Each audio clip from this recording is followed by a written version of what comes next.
SPF 30, 50, 100 സൺസ്ക്രീമിൻ്റെ കാര്യമാണ് ഞാൻ ചോദിക്കുന്നത്. നിങ്ങളിതിൽ ഏത് സൺസ്ക്രീം ചൂസ് ചെയ്യും? നമസ്കാരം, ആരോഗ്യ വിചാരത്തിൻ്റെ ഏറ്റവും പുതിയൊരു വീഡിയോയിലേക്ക് എല്ലാവരെയും സ്വാഗതം ചെയ്യുന്നു. ഞാൻ ഡോക്ടർ ലക്ഷ്മി. സൺസ്ക്രീം ഉപയോഗിക്കുമ്പോൾ നമ്മൾ ശ്രദ്ധിക്കേണ്ടുന്ന ചില കാര്യങ്ങൾ, ഇമ്പോർട്ടൻ്റായി ശ്രദ്ധിക്കേണ്ടുന്ന ചില കാര്യങ്ങളാണ് പറയുന്നത്. ഫസ്റ്റ് നമ്മൾ ശ്രദ്ധിക്കേണ്ടുന്നത്, നമുക്ക് സൺസ്ക്രീമിൻ്റെ ഉപയോഗം എന്ന് പറഞ്ഞു കഴിഞ്ഞാൽ നമ്മൾ എന്നും ഉപയോഗിക്കേണ്ടുന്നതാണോ, വീടിന് പുറത്തിറങ്ങുമ്പോൾ മാത്രം മതിയോ, അതോ മഴക്കാലത്ത് വേണോ, ഉഷ്ണകാലത്ത് മാത്രം മതിയോ, ഇതൊക്കെ എപ്പോഴും ഒരു ചോദ്യമായി നിൽക്കുന്ന ഒരു കാര്യമാണ്. പക്ഷേ എപ്പോഴും നമ്മൾ സൺസ്ക്രീൻ ഒരു ഡെയിലി യൂസിൽ ഉപയോഗിക്കുന്നത് തന്നെയാണ് നല്ലത്. കാരണം നമ്മുടെ ക്ലൈമറ്റിക് ചേഞ്ചിലൊക്കെ പലപ്പോഴും നമ്മുടെ സ്കിൻ മെയിൻ്റനൻസിന് ഏറ്റവും അത്യാവശ്യമായ ഒരു കാര്യമാണ് സൺസ്ക്രീൻ. അത് മേക്കപ്പ് ചെയ്യുന്നവരാണെങ്കിലും ഒക്കെ സൺസ്ക്രീൻ ഉപയോഗിക്കുന്നത് തന്നെയാണ്. ഇപ്പോൾ സൺ പ്രൊട്ടക്ഷൻ നമുക്ക് അത്യാവശ്യം വേണ്ടുന്ന ഒരു കാര്യമാണ്. പക്ഷേ ഇതിൽ സെലക്ട് ചെയ്യുമ്പോൾ നമ്മളധികം കോംപ്ലിക്കേറ്റ് ചെയ്യേണ്ടുന്ന യാതൊരു കാര്യവും ഇല്ല. ഇപ്പോൾ ഇന്ത്യൻ സ്കിന്നിന് സൺലൈറ്റിൽ നിന്ന് നമുക്ക് വരുന്ന UV റേസ് ആണ് ശരിക്കും നമുക്ക് സ്കിന്നിന് അപകടമുണ്ടാക്കുന്നത്, സ്കിൻ ക്യാൻസർ ഉണ്ടാക്കുന്നത്, അതുപോലെ പിഗ്മെൻറ്റേഷൻ ഉണ്ടാക്കുന്നത്, എല്ലാ കംപ്ലയിൻസിനും കാരണമാവുന്നത്. ഈവൻ മെലാസ്മ ഉള്ളവർക്ക് പോലും ഈ സൺ റേസ്, UV റേസ് നല്ലതല്ല. അപ്പം ഇതിൽ നമ്മൾ ശ്രദ്ധിക്കേണ്ടുന്ന ഒരു കാര്യം, ഈ റേസിൽ ശരിക്കും UVB റേസും ഉണ്ട്, UVA റേസും ഉണ്ട്.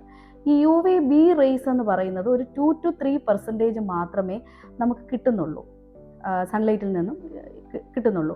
അപ്പോൾ അതിൽ നാച്ചുറലി നമുക്കൊരു പ്രൊട്ടക്ഷൻ ഇന്ത്യൻ സ്കിന്നിലുണ്ട്, അതുകൊണ്ട് തന്നെ കൊണ്ടും താനും. അപ്പോൾ അതുകൊണ്ട് തന്നെ നമുക്ക് എന്താണ്, ഈ റേസ് നമ്മളെ അത്ര ഹാം ചെയ്യുന്നില്ല, ഈ UVB റേസ്.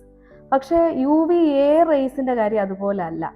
UVA റേസ് ഒരു 95 to 98% നമുക്ക് സൺലൈറ്റിൽ നിന്നും കിട്ടുന്നതാണ്. നമ്മുടെ പെരിഫറൽ സ്കിന്നിലൊക്കെ അത് പതിക്കുന്നുമുണ്ട്.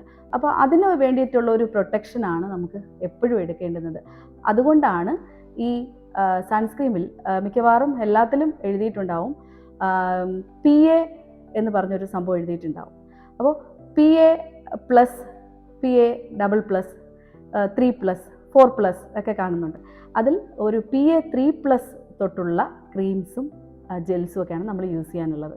അപ്പോൾ ശരിക്കും ഒരു SPF 30 ഉള്ള സൺ പ്രൊട്ടക്ഷൻ ഫാക്ടർ ഒരു 30+ ഉള്ളതിനകത്തെല്ലാം ഒരു PA മിക്കവാറും ഒരു 3+ കാണും. മിനിമം ആയിട്ട് നമുക്കത് യൂസ് ചെയ്യാം.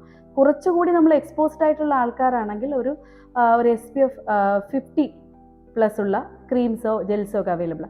അപ്പോൾ അതിൽ ഒരു PA വാല്യൂ ഒരു 4+ നാച്ചുറലി കാണും. അപ്പോൾ അത് ഇന്ത്യൻ സ്കിന്നിനെ സംബന്ധിച്ചിടത്തോളം ഒരു നോർമലി നമ്മൾ ജീവിക്കുന്ന സാഹചര്യത്തിലാണെങ്കിൽ ഒരു PA 4+ ഒക്കെ വരെയുള്ള ക്രീംസും ജെൽസും മതി നമുക്ക്. ഇനി 100 ഒക്കെ ആർക്ക് എന്ന് പറഞ്ഞു കഴിഞ്ഞാൽ കടൽ തീരത്തൊക്കെ അധിക നേരം നമുക്ക് ഡയറക്റ്റ് സൺലൈറ്റ് ഒക്കെ കിട്ടി നിൽക്കേണ്ടുന്ന അവസ്ഥകളുള്ളവർ, ഓവർ എക്സ്പോഷർ ഉള്ളവർ, അങ്ങനെയുള്ളവർക്ക് നമ്മൾ സ്കിൻ ക്യാൻസർ ഒക്കെ പ്രിവെൻറ്റ് ചെയ്യാനായിട്ട് ഒരു 100 ഒക്കെയുള്ള SPF 100 ഒക്കെയുള്ള ക്രീംസോ ജെൽസോ ഒക്കെ ഉപയോഗിക്കേണ്ടുന്നതാണ്. അപ്പോൾ ഇത്തരത്തിലുള്ള കാര്യങ്ങളെല്ലാം നോക്കിയതിന് ശേഷം മാത്രം ഒരു സൺസ്ക്രീൻ സെലക്ട് ചെയ്യുക. എല്ലാ കാലാവസ്ഥയിലും നമുക്ക് സൺസ്ക്രീൻ ഉപയോഗിക്കാൻ പറ്റും. മറ്റൊരു വീഡിയോയുമായി വീണ്ടും കാണാം. നന്ദി, നമസ്കാരം.